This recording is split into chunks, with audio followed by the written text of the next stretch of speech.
Selamat petang, salam sejahtera. Bongkar, jangan tak bongkar, bongkar sampai terlondeh. Apa kabar Anda semua? Anda pasti mengikuti perkembangan terkini keputusan ROS terhadap permohonan UMNO untuk membuat pindaan di dalam perlembagaan parti UMNO. Tapi petang ini, aku mahu kamu semua mengikuti ulasan ini dari awal sehingga akhir.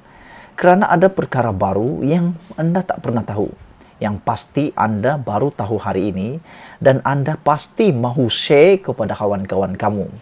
Perkara ini saya yakin Anda akan menjadikannya sebagai buah mulut dan Anda akan beritahu kepada rakan-rakan, dan aku yakin juga ini akan menjadi senjata Anda ketika Anda berhujah dan berdebat dengan rekan Anda, sama ada di kedai kopi, di telepon, dalam grup WhatsApp, Telegram, Twitter, atau sebagainya. Petang ini, menjelang 16 Julai, 5 hari lagi, kita akan ketahui apa yang akan terjadi pada nasib UMNO. Adakah UMNO akan menjadi parti politik yang malang? Sekiranya melanggar peraturan ROS akan diharamkan pula? Karena jangan lupa, sebelum ini UMNO pernah diharamkan. Dan jangan juga lupa bahwa saat-saat akhir menanti 16 Julai ini, ada banyak perkara yang boleh berlaku pada bila-bila masa. Ada rahasia-rahasia yang ingin saya kongsikan kepada Anda semua yang amat luar biasa. Debaran menantinya 16 Julai ini akan memberikan impak besar dalam politik Malaysia. Sejak belakangan ini timbul kembali isu mengenai pindaan perlembagaan UMNO. Tapi ramai yang tak tahu apa sebenarnya isi pindaan perlembagaan itu. Termasuklah aku baru juga tahu 2-3 hari belakangan ini apabila aku membaca sendiri apa isi sebenar perlembagaan UMNO itu.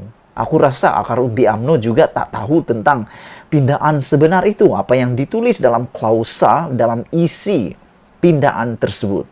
Hari ini aku merujuk kepada satu artikel yang dikeluarkan oleh bekas Ketua Hakim Negara sendiri tentang permohonan pindaan perlembagaan UMNO itu. Dan aku yakin Anda akan terkejut dengan pendedahan ini. Jadi maafkan saya karena kontak mata saya akan berubah-ubah karena saya harus bacakan artikel ini supaya tidak terkeluar daripada konteks macam yang pernah dicakap oleh Tokmat, yang bila dia ditemu ramah, dia kata Najib perlu masuk penjara terlebih dahulu sebelum mendapatkan pengampunan. Akhirnya dia kata perlu dalam konteks. Hari ini aku nak baca terang-terang supaya tidak terkeluar konteks. Pindaan perlembagaan membabitkan pasal 10.16.1 tersebut berbunyi, ingat, dengar betul-betul, ini pindaannya yang ramai tak ambil berat. Aku harus membacanya dengan lebih terperinci. Pindaan pasal 10.16.1 ini berbunyi demikian. Majlis Kerja Tertinggi MKT UMNO berhak menangguhkan pemilihan di peringkat MKT, bahagian dan cawangan.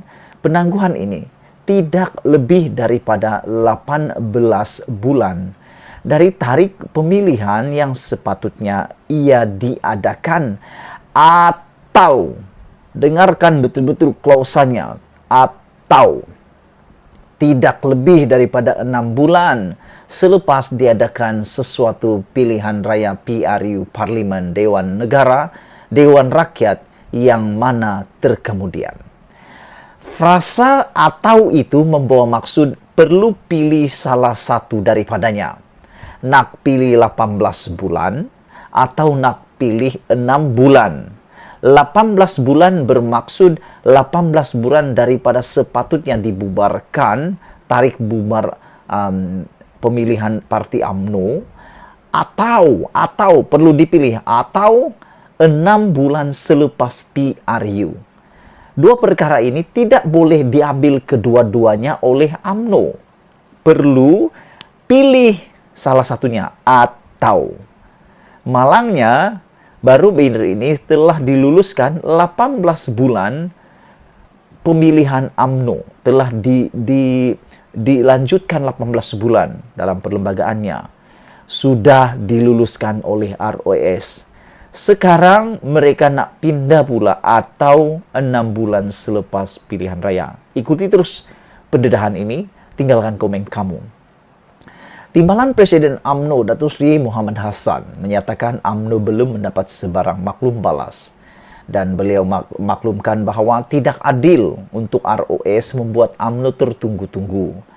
Beliau menggesa supaya ROS memberi jawapan segera, kerana jika pindahan perlembagaan itu ditolak oleh ROS, maka UMNO boleh membuat persiapan untuk mengadakan pemilihan parti.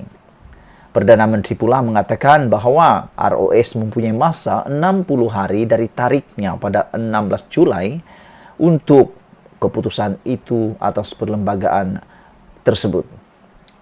Di sini saya kira ada dua isu yang perlu difikirkan. Pertama, tentang pindahan itu sendiri, sama ada akan diterima atau sebaliknya. Dan keduanya, sama ada barisan kepimpinan KTK UMNO sekarang boleh lagi menggunakan pilihan untuk melakukan pemilihan parti 6 bulan selepas diadakan PRU 15.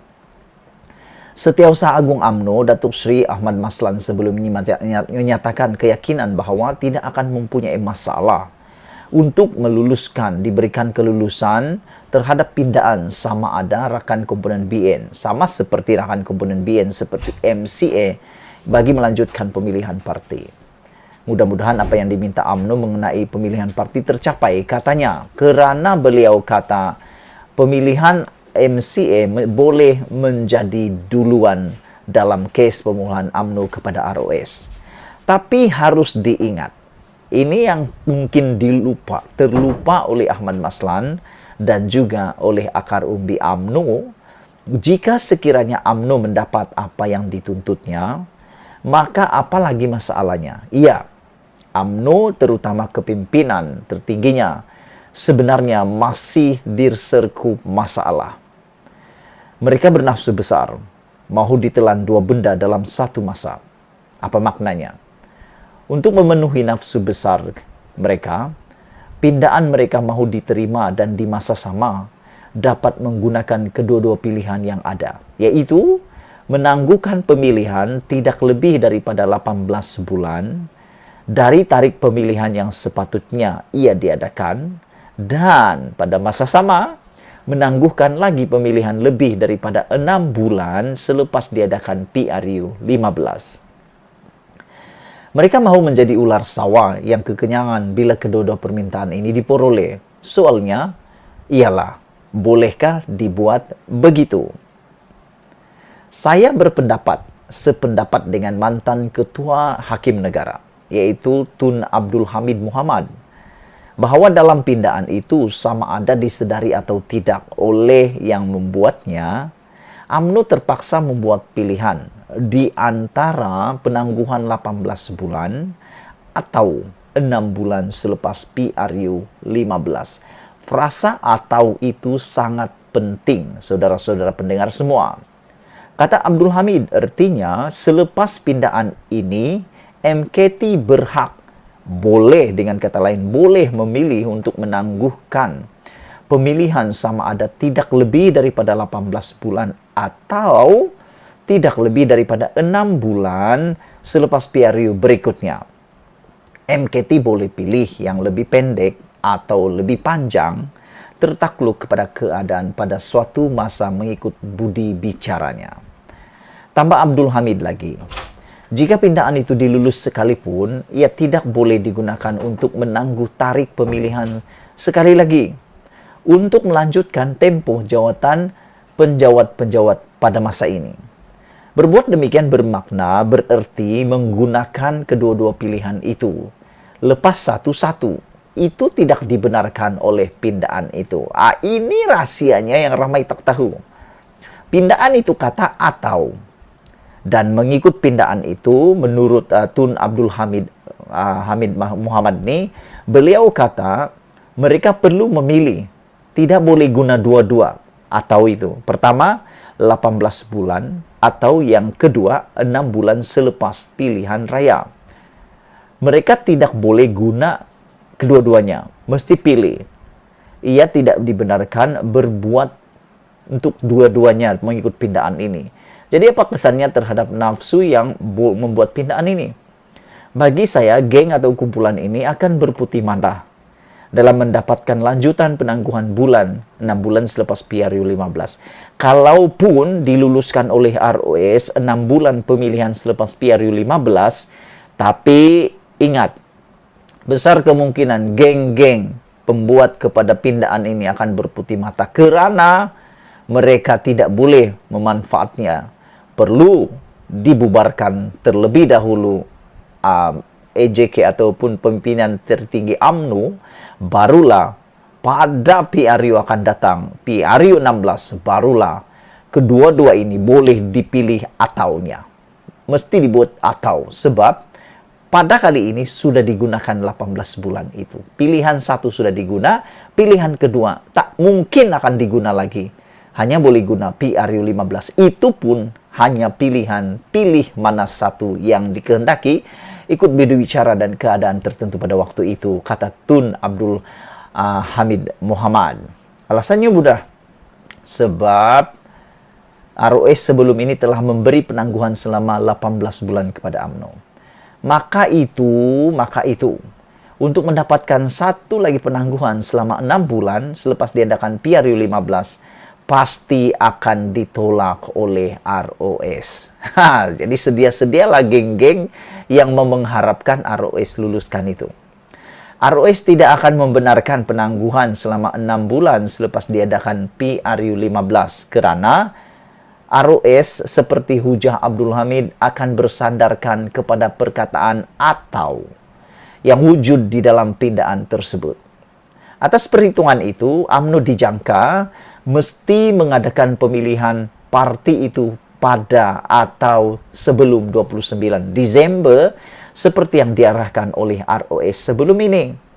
Saya percaya dalam masa yang terdekat ini akan ada individu-individu tertentu yang akan menawarkan diri. Antaranya untuk jawatan tertinggi UMNO, khususnya jawatan presiden, timbalan presiden, dan naib-naib presiden.